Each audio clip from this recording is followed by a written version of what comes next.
Hey guys, ताज़ा खबरों के लिए लाल बटन दबाकर सब्सक्राइब करें और तुरंत खबर पाने के लिए घंटी के बटन को दबाएं।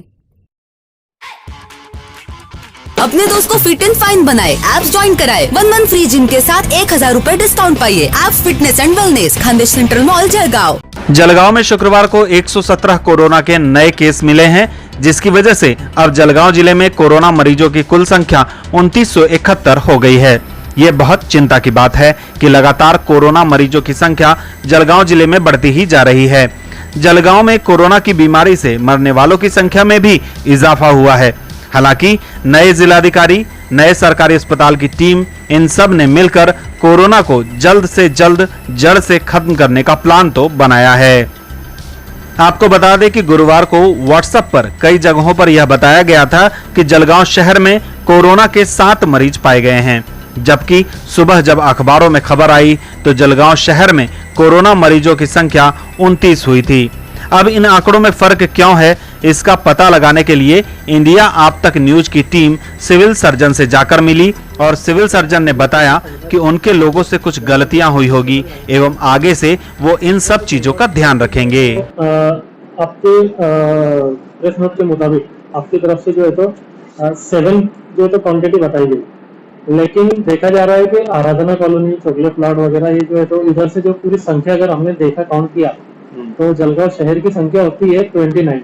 तो सर ऐसा क्या हुआ है जिसकी वजह से आपका जो है तो आंकड़ा छुप रहा है और यही आंकड़ा जो है तो आपका आगे मिनिस्ट्री को भी फॉरवर्ड होता है, तो कहीं ना कहीं ये मिस्टेक हो रही है, तो आप उसके बारे में क्या बताएं? आंकड़ा नहीं छुप रहा है, लोग ये जो हमारे भी लोगों की गलती है या लोग जो बताते हैं एड्रेस उनके आधा अधूरा कुछ तो भी एड्रेस बताते हैं और वो ट्रेस नहीं होता है, इसीलिए ये इधर के उधर शिफ्ट हो गए होंगे। वैसा कुछ नहीं है कि जलगांव के पेशेंट बाहर के बताए, वैसा कुछ नहीं है। ये जो आंकड़ा है एक्चुअल करेक्ट आंकड़ा है, बाकी एड्रेस का प्रॉब्लम है। एड्रेस हमारे लोगों को ट्रेस नहीं हुआ होगा, इसीलिए उन्होंने जलगांव के बजाय कहीं बड़गांव में डाल दिया होगा, कहीं पारोला में डाल दिया होगा। तो अभी आज वो रिकंसिल हो गया है और बराबर कर लेंगे। दूसरी ओर देखने वाली बात तो ये भी है कि जब कुछ पत्रकारों से बातचीत हुई तो उन्होंने बताया कि गुरुवार को 97 मरीज जलगांव जिले में पाए गए थे और जलगांव शहर का जो आंकड़ा शाम को आया था उसमें इजाफा होकर देर रात वह आंकड़ा 7 से 29 पर चला गया, जो महानगर पालिका की ओर से कुछ पत्रकारों को दिया गया था। अब सोचने वाली बात तो यह है कि शाम 5 बजे के सिविल सर्जन द्वारा दिए गए आंकड़े में जलगांव शहर में मरीजों की संख्या 7 बताई जा रही थी, जबकि जिले में कुल पाई गई मरीजों की संख्या 97 ही है। लेकिन सुबह जब अखबारों में खबर आई तो शहर में मरीजों का आंकड़ा 29 आता है, तब भी जलगांव जिले के मरीजों की संख्या 97 ही रहती है। तो यह फर्क कैसे आ रहा है? सरकारी अस्पताल के सिविल सर्जन ने बताया कि कहीं न कहीं तालमेल की कमी की वजह से ये जानकारियां दी गई और अब आगे ऐसा नहीं होगा।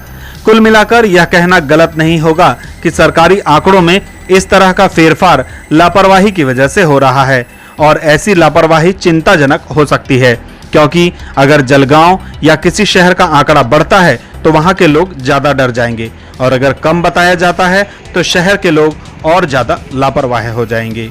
जलगांव से जकी अहमद के साथ आनंद शर्मा की रिपोर्ट, इंडिया अब तक न्यूज के लिए।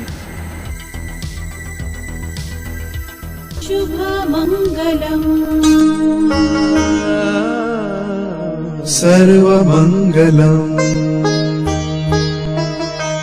नक्षत्रमंगलम् अलंकारमंगलम्। रतनलाल सिंह ज्वेलर्स, भारतवर्ष का स्वर्ण।